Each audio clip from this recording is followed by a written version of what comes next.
నిలబడగలుగుతారని చెప్పేసి సందర్భంగా తెలియజేస్తూ ఈ బాధిత కుటుంబానికి ఎటువంటి అన్యాయం జరిగిన తీవ్రమైన ప్రతిఘటన అన్ని వర్గాల మీద ఉంటుంది.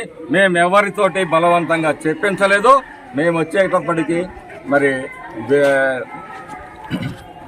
ఛానల్స్ వాళ్ళందరూ కూడా వార్తల్ని సేకరించడం జరిగింది. కాబట్టి మేము బాధితుల పక్షాన నిలబడతాం. వాళ్ళకి న్యాయం జరిగే వరకు పోరాటం చేస్తాము. ఈ దుర్మార్గాల్ని ప్రశ్నిస్తూ ఉంటాము. ప్రశ్నించే వాళ్ళకి అండగా ఉంటామని చెప్పి తెలియజేస్తాము.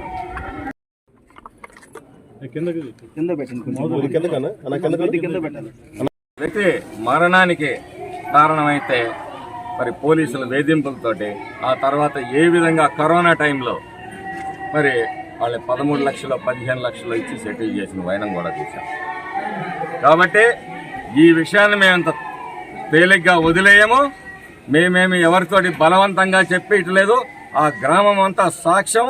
మరి ఎస్బీ రిపోర్టు తెప్పించుకోవాలి. ఎస్పీ గారు రిపోర్ట్ చేసి ఎస్బీ రిపోర్టు తెప్పించుకోవాలి.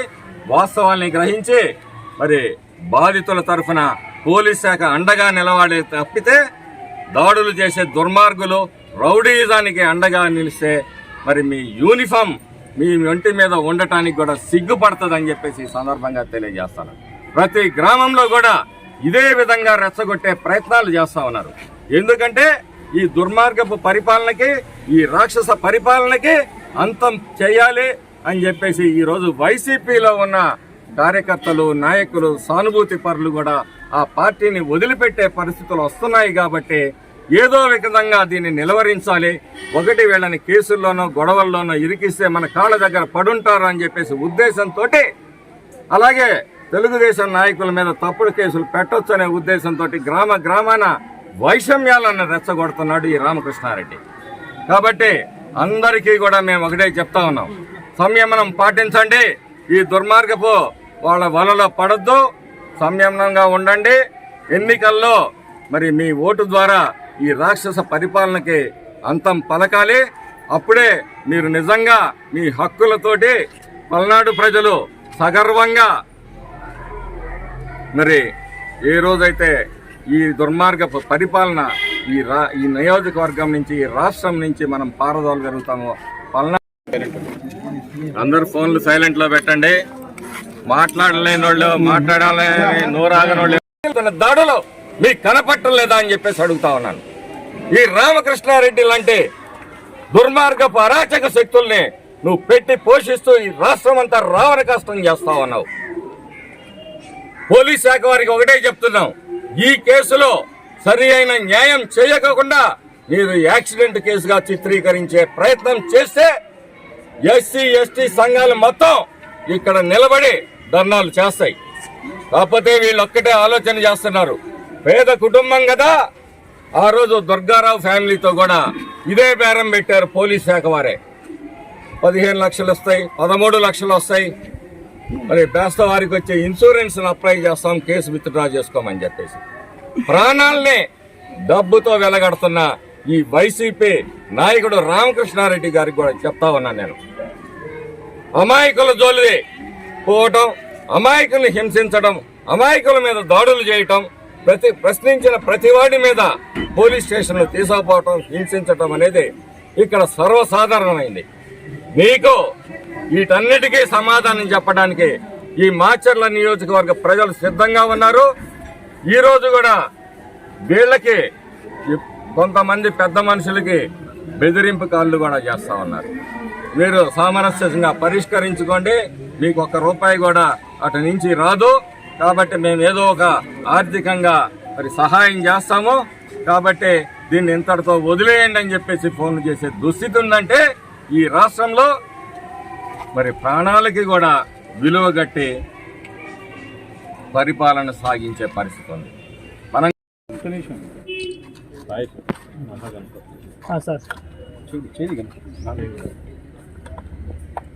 ఈరోజు ఉదయం మల్లవరం గ్రామంలో రెంటచింతల మండలంలో ఈ రాష్ట్ర ప్రజానీకం మానవత్వం సిగ్గుపడేలాగా ఒక సంఘటన జరిగింది. కేవలం వాడుక నీళ్ళు ఒక బిందె పట్టుకుంటాం అన్నప్పుడు మీరు మా పార్టీ కాదు, మీరు ఎందుకు పట్టుకుంటారు అని చెప్పేసి ఒక సుగాళి మహిళని ట్రాక్టర్తో గుద్ది అంతటితో ఆగకుండా ఒంటి మీద ముందుకి వెనక్కి 2-3 సార్లు తిప్పి హత్య చేశారు. అంటే మనిషి ప్రాణాలు తొక్కిన తర్వాత అవసరమైతే పెడతామని చెప్పి మాట్లాడతారంట. 4 సార్లు శాసనసభ్యుడిగా గెలిపిస్తే గ్రామాల్లో నీళ్లు లేని దుస్థితి, 24/7 వాటర్ సప్లై చేస్తామని చెప్పేసి ఈరోజు గుక్కెడు నీళ్లు ఇవ్వలేని దుస్థితిలో ఈ దౌర్భాగ్యపు ప్రభుత్వం వత్తాసుగా పోలీస్ శాఖ పనిచేస్తూ ఉంది. ఈ కేసును కూడా రేపు యాక్సిడెంట్ కేసుగా కడతారని చెప్పేసి నాకు ఎటువంటి సందేహం లేదు. నిన్న చూసాం జెండా చెట్టు దగ్గర కర్రలు వాళ్ళు పట్టుకొని దాడులు చేస్తే తెలుగుదేశం వాళ్ళ మీద అటెంప్ట్ మర్డర్. మేము విజువల్స్ క్లియర్గా చూపిస్తున్నాం. వాళ్ళ కర్రలే వాళ్ళకి తగిలినాయని.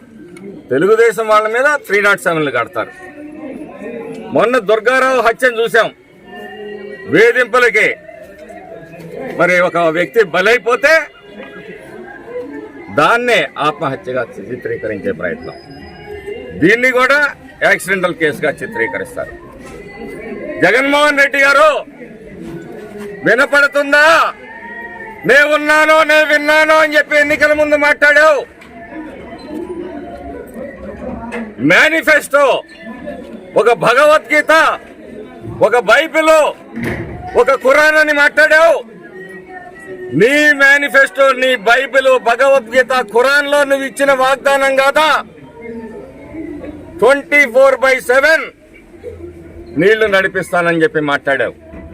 అది అడిగిన నేరానికి నీ ఎస్సీ, నీ ఎస్టీ, నీ బీసీ, నీ మైనారిటీలో ఈరోజు ఈ నియోజకవర్గంలో ఏ విధంగా బలైపోతున్నారో. సామాజిక న్యాయం అంటే సమానంగా ప్రాణాలు తీస్తాం, సమానంగా హింసిస్తాం, అన్ని కులాల్ని, అన్ని వర్గాల్ని, మా కులం చూడం, మతం చూడం, ప్రాంతం చూడం, అన్ని వర్గాల్ని, అన్ని కులాల్ని, అన్ని మతాల్ని హింసిస్తామనేదేనా మీ సామాజిక న్యాయం అని చెప్పి ఈ సందర్భంగా అడుగుతా ఉన్నాను. ఈ రాష్ట్రానికి అవసరమా? సిద్ధం అంటావు. దేనికి సిద్ధం నువ్వు? ప్రజల ప్రాణాలని తీయటానికి సిద్ధమా? ప్రజల రక్త మాంసాలని దోపిడీ చేయడానికి సిద్ధమా? నీ అరాచక శక్తులతోటి దాడులు చేయించడానికి నువ్వు సిద్ధమా? ప్రశ్నిస్తే దాడుల, వేధింపులు, చివరికి ఈరోజు ఒక ఎస్టీ మహిళ ప్రాణాన్ని మీ పార్టీ కార్యకర్తలు డబ్బుతో వెలగడతాం, కొంటామని చెప్పి మాట్లాడుతుంటే ఈరోజు సభ్య సమాజం తలదించుకోవాల్సిన పరిస్థితి. నీ హయాంలో డాక్టర్ సుధాకర్ నడి రోడ్డు మీద ఒక మేధావిని చేతులు కట్టేసి, గుండు గీసి, రోడ్డు మీద పడేసి అత్యంత పాశవికంగా అతని మరణానికి కారణమైన వాడు. నీ మీద హత్యాయత్నం, మర్డర్ కేసు కట్టాలి. ఈరోజు ఈ ఎస్సీ, ఎస్టీ, బీసీ మైనారిటీలకి కళ్ళబొల్లి కబుర్లు చెప్పి నే ఉన్నాను, నే విన్నాను అని మరి ఆ రోజు ముద్దులు పెట్టి తలలు దూవి తలలో పేలు చూసి ఓట్లేపించుకున్నావు.